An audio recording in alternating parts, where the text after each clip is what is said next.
ایک زمانہ تھا جب اناتولیا کی پہاڑیوں اور میدانوں میں ایک چھوٹا سا ترک قبیلہ زندگی اور بقا کی جنگ لڑ رہا تھا۔ یہ وہ دور تھا جب طاقتور بازنطینی سلطنت ہر طرف چھائی ہوئی تھی اور ترک قبائل چھوٹی چھوٹی ریاستوں میں بٹے ہوئے تھے۔ ہر طرف عدم تحفظ تھا، ہر طرف تلوار کی زبان بولی جاتی تھی۔ جو طاقتور تھا وہ زندہ رہتا تھا، جو کمزور تھا وہ تاریخ کے اندھیروں میں گم ہو جاتا تھا۔ اسی دور میں ارطغرل غازی نے خواب دیکھا، ایک ایسا خواب جس میں ایک درخت پوری دنیا پر سایہ فگن ہو رہا تھا۔ یہ خواب محض ایک تصور نہیں تھا، یہ آنے والی ایک عظیم سلطنت کی نشانی تھا۔ یہ اس بات کا اشارہ تھا کہ ترکوں کا یہ چھوٹا سا قبیلہ ایک دن دنیا کی تقدیر بدل دے گا۔ یہ خواب بعد میں ان کے بیٹے عثمان غازی نے حقیقت میں بدلا۔ عثمان غازی نے ایک نئی ریاست کی بنیاد رکھی، مگر وہ خود کو بادشاہ یا سلطان نہیں کہتے تھے۔ وہ فخر سے خود کو صرف سردار کہلواتے تھے، کیونکہ ان کے نزدیک قیادت اقتدار نہیں، ذمہ داری تھی۔ لوگوں کی جان، مال اور عزت کی حفاظت تھی، انصاف قائم کرنا تھا اور ظلم کے خلاف کھڑا ہونا تھا۔ سن 1324 میں عثمان غازی اس دنیا سے رخصت ہوئے۔ وہ ایک ریاست چھوڑ گئے، مگر ایک مکمل سلطنت نہیں، اور اسی ریاست کی باغ ڈور ان کے بیٹے اور خان غازی کے ہاتھ میں آ گئی۔ یہ وہ لمحہ تھا جب تاریخ نے نیا موڑ لیا، کیونکہ اب سوال یہ تھا کہ کیا یہ ریاست اپنے بڑے دشمنوں کے سامنے ٹک سکے گی یا چند دہائیوں میں مٹ جائے گی۔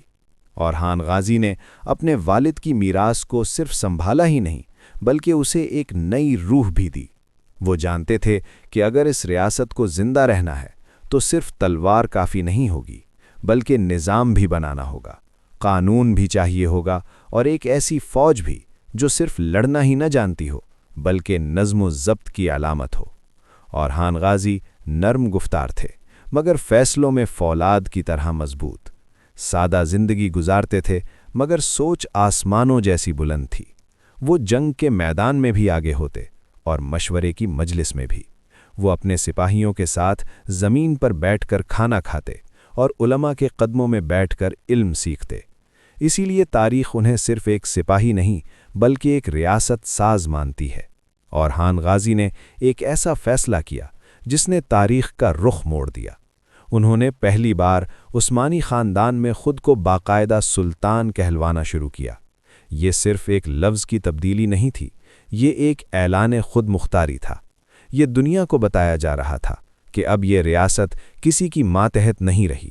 انہوں نے اپنے نام کے سکے ڈھلوائے، خطبہ جمعہ اپنے نام سے پڑھوایا، سرکاری مہروں پر اپنا لقب کندہ کروایا۔ یہ سب اس بات کی علامت تھا کہ اب عثمانی اقتدار قانونی، مذہبی اور سیاسی حیثیت اختیار کر چکا ہے۔ اورحان غازی کی زندگی کی سب سے بڑی آزمائش تھی بورسا کی فتح۔ یہ شہر بازنطینی سلطنت کا ایک ناقابل تسخیر قلعہ سمجھا جاتا تھا۔ اس کے گرد موٹی پھسیلیں تھیں، اندر اناج کے ذخیرے تھے اور ہزاروں تربیت یافتہ سپاہی۔ محاصرہ مہینوں نہیں، سالوں تک جاری رہا۔ سپاہی بھوکے بھی رہے مگر پیچھے نہ ہٹے۔ عثمان غازی نے اس محاصرے کی بنیاد رکھی تھی، اورحان غازی نے اسے مکمل کیا۔ بالآخر سن 1326 میں بورسا مسلمانوں کے ہاتھ آ گیا۔ یہ صرف ایک شہر کی فتح نہیں تھی، یہ ایک سلطنت کی پیدائش تھی۔ بورسا کو دارالحکومت بنایا گیا۔ یہیں پہلی بار عثمانی ریاست نے خود کو ایک باقاعدہ سلطنت کے طور پر منظم کیا۔ مساجد، مدرسے، بازار، حمام، یہ سب صرف عمارتیں نہیں تھیں، یہ تہذیب کی بنیاد تھیں۔ پھر ازنک فتح ہوا۔ یہ شہر صرف فوجی لحاظ سے اہم نہیں تھا، یہ بازنطینی روح کا مرکز تھا۔ جب یہ شہر گرا تو دنیا نے جان لیا کہ اب عثمانیوں کو روکا نہیں جا سکتا۔ اورحان غازی کی سب سے بڑی میراث فوجی اصلاحات تھیں۔ مستقل فوج، تنخواہ دار سپاہی، نظم و ضبط، تربیتی مراکز، یہی آگے چل کر یہ نیچری بنے۔